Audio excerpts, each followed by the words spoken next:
Hi, I'm Dave from Military Antiques Toronto, and today we're going to be showing a collection I picked up from the family. They walked in yesterday and they said, well, they started showing me some stuff, and I didn't see all of it. I just saw what they brought in. I don't even know how they found me, actually. And I kind of looked at it and went, okay, so this is 10th Royal Grenadiers from 1885, and the rest was 75th Battalion, which of course is Toronto Scottish. And I said, well, I deal with both museums, so, you can contact them directly, or I can buy it off you and trade it to them, whatever you want. They chose the latter option. So I went to their place today and picked up all this stuff. Some of it's missing, some of it is what it is, unfortunately, whatever. But it's still neat stuff.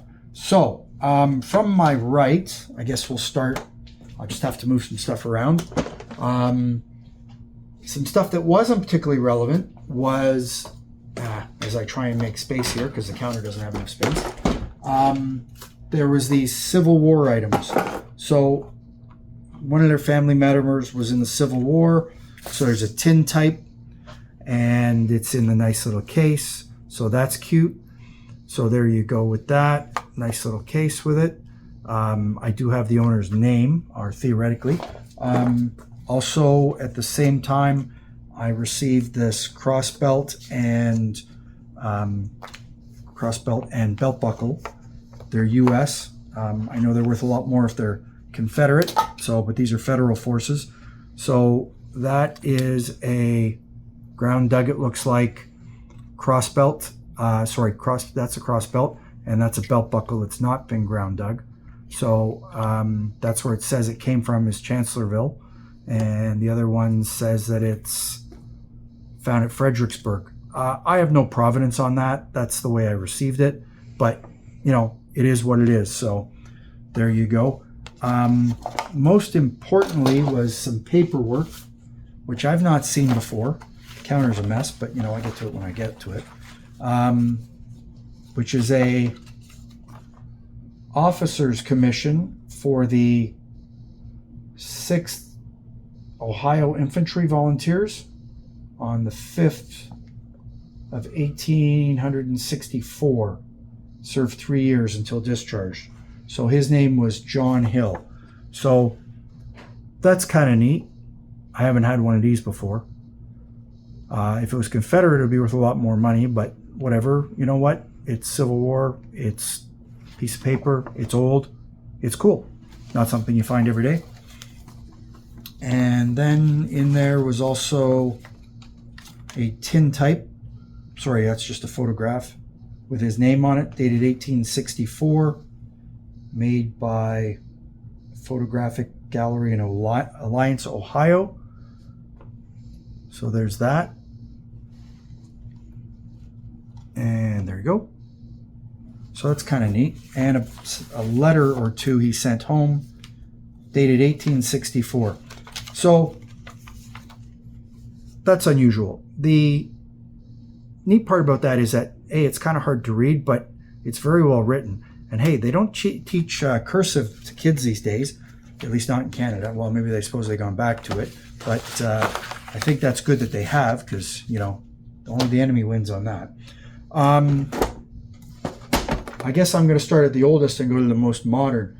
So in there was a bunch of stuff. There's a officer's commission for the 12th York Rangers, 12th Battalion York Rangers, and it's dated November 1890 to a Second Lieutenant Alfred Curran. Last name's Curran on that. For all of this, it's all belonged to Curran. Unfortunately, the frame is broken. The glass is broken. But you know what? I'll contact the museum and see if they're interested in that for their displays, because that would be cool. There's some pictures here. This is a group shot. This is the 12th Rangers again, made in Toronto on Yonge Street, 390 Yonge Street. So that also should end up at the Regimental Museum. Hopefully they're interested. So there's that. I'm sure this is also current. Then we went into Northwest Canada. I know that that's a bit after that. But so also current was a scrapbook that he put together, obviously after. It has his name in it, and he lived on Brunswick Avenue right downtown, showing newspaper clippings from all the things that happened during the Northwest frontier. It's in 1885. So, and you know what? Look at the fine print on that newspaper from that era. So that's unusual. It's nothing incredible, but it's nice because of what it is, and the family kept it. So now it can go off to the museum, hopefully, if they're interested, because that's the 10th Royal Grenadiers, which is now the Royal Regiment of Canada. Also in there was their regimental history of the 10th Royal Grenadiers, and inside it was presented to one of the family members in 1896. What's neat about it is that, you know what, it's all about the Royals and being at Batoche and Northwest Canada. So that's cool. That goes with it. This piece here, I think, is the most historically significant. It's a little booklet that the member who was there kept detailing in pencil what was issued to everyone. So it even says in it, Elf's Current Memo Book for Supplies for Troops on Active Service, Northwest Rebellion, 1885. So it's all in pencil. So it's a bit hard to read, of course, because it's so old. But hey, it is what it is, detailing day by day and who and what and where and why. So you know what? That should be in the Regimental Museum. I will be contacting them once this is done, because I told the family that that's what I was going to do with everything that was relevant here, that it would go off, be offered to the museum. If they didn't want it, fine, but everything was going to them first. So don't be calling me thinking you're going to get it, because first grabs goes to the regiment, and after that, it's all for sale. Tiny little medallion, Northwest Field Force, 1885. Again, no name, but it is what it is for, you know, a nice little miniature medal. No name on it, but it's neat. No ribbon, but you know, it's the way I got it. Why I have a Queen's Own Rifles postcard to an officer, I don't know. He obviously took a Shako badge and put it on a peak cap. I do not know who it is. It was with the lot. I have no clue. There was a pile of postcards, so that was in there. That'll be offered to the Queen's Own. I believe, well, actually it says Sydney Edward Current, February 1899. So obviously this is a photograph of one of the members of the family that clearly shows him, and for that era, nice Canada militia uniform with the sergeant crossbelt, so that's nice. This is a shooting award, or trophy, sorry. Don't have, let's see what it says. Rifle shoot, winners of the Amelis Jarvis Cup. And Captain Curran is noted on the back here in the center. So that's kind of neat. I'm not familiar with this shooting trophy, but it's something different. So there you go. So there's that. This is very cool. I'm going to ask the museum if they want it. They should have it. 12th Battalion, 12th Regiment, 1894. I assume this is also a shooting award. They should have this. You know, that's 100 plus years old. So that's something cool. I've never seen one. I'm hoping that they are interested in it. So there's that. There's a cannonball. There's a piece of paper with this saying it came from Batoche, from the Northwest Frontier. So I haven't even opened this.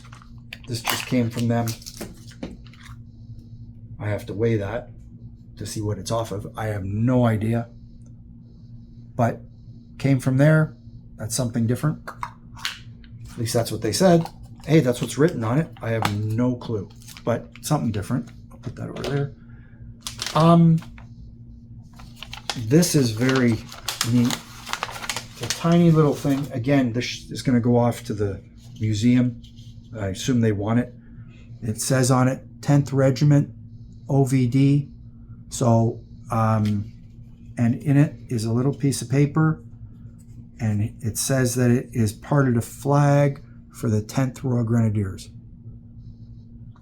That is something that should definitely be on display in the museum. So I'm going to contact them once I'm done this and offer them this items.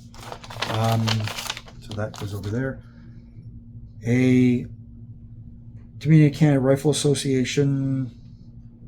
Well, actually, this is Ontario Rifle Association. Shooting Award medal, not named. Nice little silver medal. That was in here. So there's this huge amount of framed pictures. I didn't even clean the glass. This is the way I got it. I'm gonna see if the Rangers need that because it's a 12th York Rangers. That's a Canada Militia plate. Obviously, there's a pillbox badge for them. There's a Glengarry badge. So this all came together. It's not all the families because there's no way, because those are British. So they obviously traded badges with someone, and then someone put this in a nice frame. It's great, but you know what? It's only relevant to the regiments that are in here. So we got the 48th Service Corps, 75th Battalion, intelligence officers, 220th, which is the foot guards, horse guards, not foot guards. So, and a bunch of British in here. The nice part is that a lot of times with these, they cut the lugs off to put them in a frame. In this case, they didn't, which is great because you can see all you do is cut the wire and the lugs are right there. So that's very good. So there's that. I'll put that out of the way somewhere. This I'm going to open up. This is somebody's in the family. I'm not sure who. It's falling apart as it is. So let's see what we have here. Shooting medals, Masonic. That obviously, that goes there, and that fell out of there. So, obviously, 12th Regiment, which is the York Rangers. I don't think, oh yeah, this is named. Presented, no, Dominion Rifle Association 68. Ontario Rifle Association Shooting Award again. Toronto Industry Exhibit. Diamond Hall Medal, Toronto. Named by Major Alfred Current, 12th Regiment. That's nice. So we have that there. And then we go to the other side. And there you go. So that should go to the Regimental Museum if they're interested. They were Masons, obviously. So, and then we get another one of those nice little Northwest Frontier Force medals. And there's this beautiful officer's collar to the 12th. There's another one. And what's really amazing is that nice little 10th sweetheart pin, and that looks to be in gold. I wish his medals were here. None of the medals existed when I went to see the family. They didn't know what happened to them. They've disappeared. They've gone through different family members over time, and they've gone walkabout, unfortunately. So they're, at this time, not available. If they find them, hopefully they'll contact me, and I'll be able to place them where they should be. Then we get into another member of the family, who is another Curran who ended up in the Service Corps, it would appear. Having said that, there's a bunch of 75th Battalion stuff here. Let's see if this is the same name on the back. Lloyd. No, this is S.E. Curran. So this is one of the Currans, ended up in the Service Corps. So that's his discharge certificate from World War I. So there's that. And then we get the past president medal for the 75th Battalion, named to Captain Curran from 1929 to 30, with a Victorian decoration, volunteer. 75th Battalion book. And then, I didn't even look at this. What is this?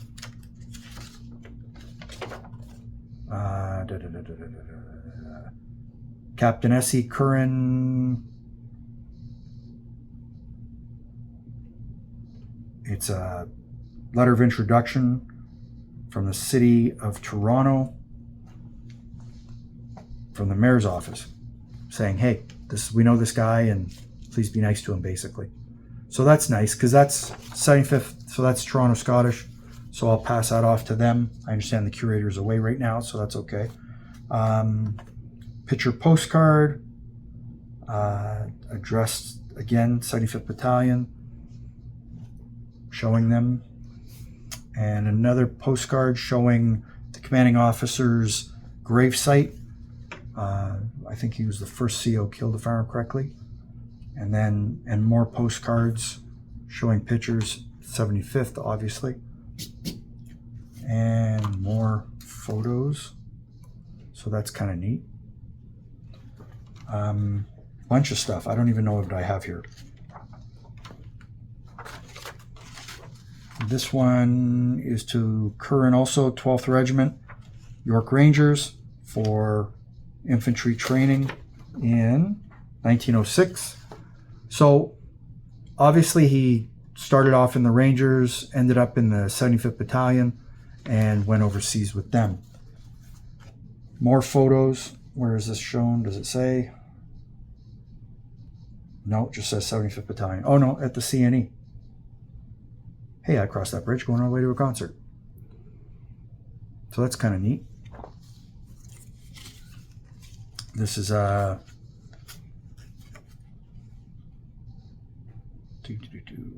War Veterans Association Royal Visit, 1939.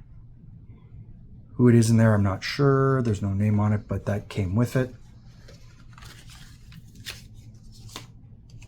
Picture of Curran in his four-pocket service dress. Picture him in, I assume, with his mother. And then a photo postcard with information on the back, dated, no idea, 1916, with a short trench coat. So that's neat. There's a lot of paperwork here for the 75th, so that's kind of cool. And a permit to leave Canada. I've never seen one of these. 75th Battalion. He's on active service in France, it says. So that's kind of unusual. Immigration Canada, permit to leave Canada. I didn't know you needed one of those things. Probably do these days with the border. And what's this? This is 1918, militia and defense. It's all taped together. I don't really want to mess with this too much. It says he's available for a Class B badge, which is here. So there's that. There's his class. There's his discharge badge and his cap badge, shoulder title. So that all came in with it. Letters home on active service. Clearly says censored. So that's kind of nice. Sports Day for the 4th Canadian Division. I'm not sure if he's named in here, but it's kind of rough. I don't really want to mess with this too much, so I'm going to leave that alone. More letters home on active service, 1916, 75th Battalion. So that's kind of neat. I know exactly where all that's going to go. And then we get into, this came with it, and it says that it's a relic from World War I. It's crest from a Ulan cavalry helmet, black patent leather, and shaded as below. So, you know, they drew a picture, blah, blah, blah, and it's like, okay, it is what it is. But it's not a, that's not what it is. Because as soon as you open it, I'm fully aware that that is a Prussian helmet plate and is not of a Ulan helmet. It's the wrong size. So, but whatever, it is what it is, and at least I can tell you who it came from. So that's kind of neat. Then we have the next family member got a Imperial Munition Board badge with 4 bars. So that's kind of nice. numbered like they are. So that's cool. He obviously worked for Bell Canada after the war, because this was included with it. Honorable Service Badge. Nice little white backing there. RCAF, which goes with these. So, so there's ribbons here and the medals. So he's got a CD. This broke off. It can easily be fixed. And it's named to Sergeant Curran. And there is his Canada medal. And there's a piece of paper. Centennial medal with his name. So that'll go with that. So all in all, it's a great group. Nice family history. They got to the point where they realized that what are you going to do with it? So we might as well part with it. So in this case, some of it will go off to the museums. Some will go off to collectors, whatever. It's all good, but at least it's not getting thrown out and someone's going to take care of it. So that's it for today. That's my little pickup from this morning. So a lot of stuff, and hope you enjoyed it. Follow me on Instagram, YouTube, Facebook. Check out the website. Some of the stuff you won't see unless the museum passes on it, but I highly doubt the museum will pass on it. Thanks for looking. Have a nice day. Take care. Bye.